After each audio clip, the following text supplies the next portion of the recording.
Hey,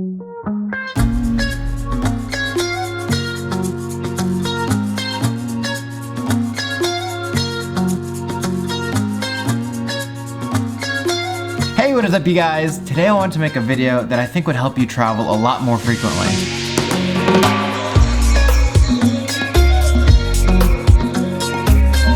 When you first start traveling, you don't know exactly where to start. It's really overwhelming. When I first started 3 years ago and I was planning a trip to Thailand, I was planning for weeks and weeks, watching videos just like this one, finding any ways that I could save a little bit of money. So I thought if I could help you guys do the same thing, that would be amazing. Now, the top 4 things you spend money on when you travel are flights, accommodations, food, and usually activities.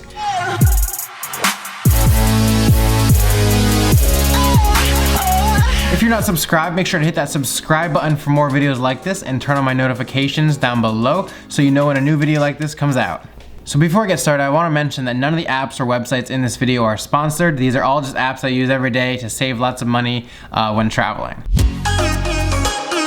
So my first tip is about finding cheaper flights.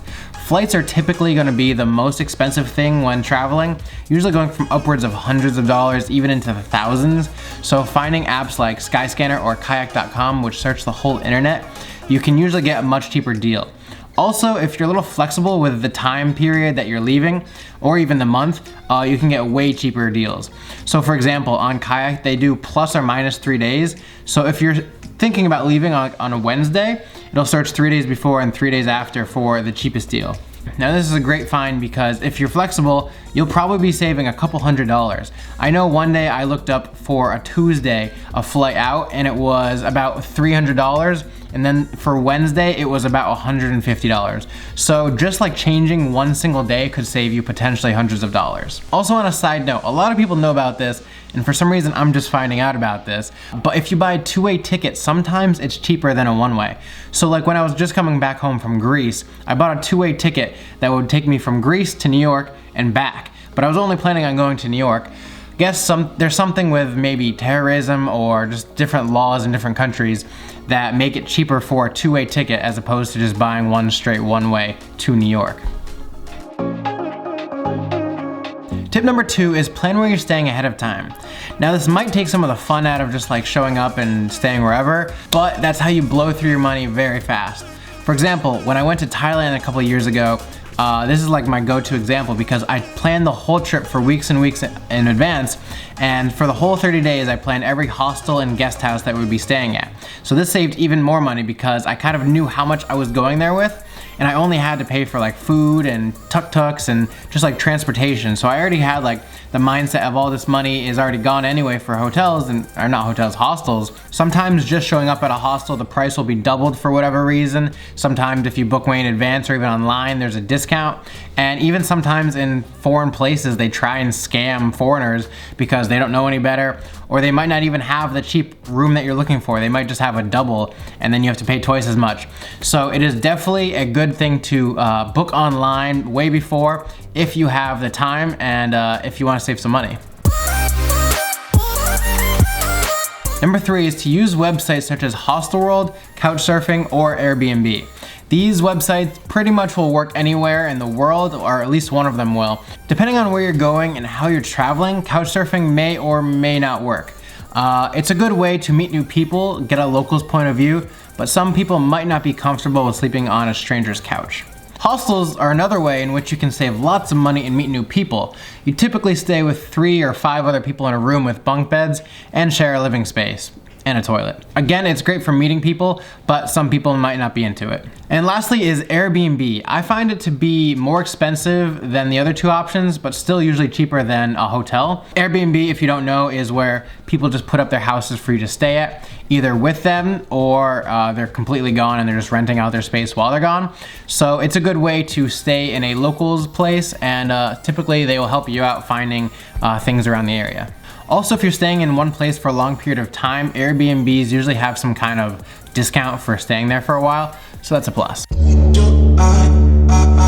Number 4 is figuring out where you're going and how you're getting around ahead of time. When I said I planned this Thailand trip, I really planned it. I planned every ferry, bus, or short plane ride from an island to another island way ahead of time. So I booked everything. And because of that, I saved a lot of stress. I even might have saved some time going from place to place or missing different flights. So I was super prepared and we saved a lot of money this way.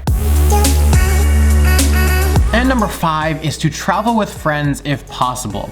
When you're first starting out, it's best to travel with friends because you'll be with friends, you'll be having a good time, and you'll be saving a lot of money. The only way that the Exploring crew was able to travel for 3 months on the road, traveling around the whole US doing a road trip, was because we shared hotels every night. If you're doing a road trip, you can split the cost of gas really easily. And then if you get a hotel, boom, 2 beds, 4 people, 1/4 of the cost. Especially when road tripping around the US where hostels aren't as big of a thing, getting a cheap Motel 6 with 2 beds and 4 people is a good way to save money. I remember we stopped at places where the room was as low as $30 a night and we split that by 4. Number 6 is to travel to cheaper places first. Now I know this might seem obvious, but if you're wanting to travel the whole world, it's a good idea to start with the cheaper places just so you can get more done and spend more time out there. My first trip that I went on without my parents or any teachers was to Thailand, and that was specifically because it's in Southeast Asia. And if you go to Southeast Asia, India, or even South America, it can be a lot cheaper than where you're from, so you'll be saving a lot of money and you can travel for much longer. Now by doing this, you get the travel bug out of the way, you experience some cool places, and you see how much your dollar can stretch in other countries. You'll eventually go to Europe or other expensive places, but to get started, I recommend you make your first trips to cheaper places and you'll be able to stay out much longer and do way more. Number 7 is something that's not always the easiest, but if you're on a road trip or if you're in one place for a little amount of time, it can save you a ton of money. Stocking up on food at grocery stores and making your own meals will save you a ton. In Malaysia, where we had a hotel for a week with a fridge, we were able to go to the store and just buy fruits, breads, meat, and a whole lot more for very cheap. It's just like living at home. Now I know people usually travel so they can try new foods, but if you're on a budget, what you can do is you can go out to eat for maybe 1 or 2 meals and then just go to the grocery store and stock up on food there. Or what I do a lot of times is I eat at restaurants that aren't in the very touristy spots because the food is gonna cost a lot more just because it's a tourist attraction. If you go even like half a mile outside of that area, the food is gonna be a lot less and you're gonna be getting pretty much the same thing. Number 8 is for college students. Now, if you're a college student and you have a student ID, usually you can get a discount on a lot of activities. So if you travel within the same country that your student ID is from, you can usually save on movies or activities or even food some places. I know when I was a college student, I was able to go snowboarding for, instead of $150, about $65. So it saves you a lot of money while traveling in the same general country. Number 9, if you're not a college student, or I guess if you are a college student too, it doesn't really matter, you can use Groupon or Airbnb experiences.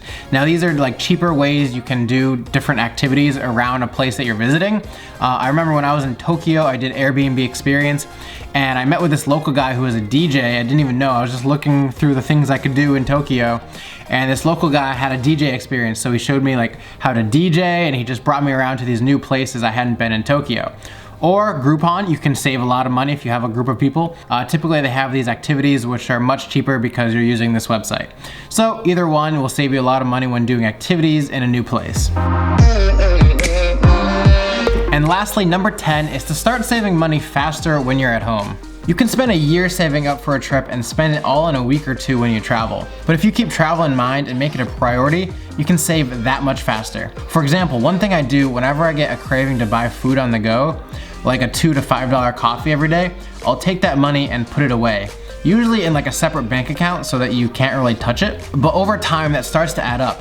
If I save $5 a day by not eating food out at restaurants or, Dunkin' Donuts, Starbucks, whatever, and I just made a snack at home, I would save $35 a week or $150 a month. And if you add that up, that's $1,800 a year. And that's just for something like not going to Starbucks every day. Now let's say you have Netflix, Hulu, and HBO Go. If you cut down just to Netflix, the essential, if you cut down just to Netflix, you would be saving $10 to $20 a month. Little things like this add up, and that $10 to $20 could be a couple of really fun days in the Philippines or Bali or Thailand or somewhere in Southeast Asia where that money will stretch a lot farther. If any of these tips helped you out at all, leave a like and comment down below where the first place is that you'll be going. Don't forget to subscribe and turn on my notifications if you want to see more videos like this. Thank you guys again, and until next time, I will see you guys later.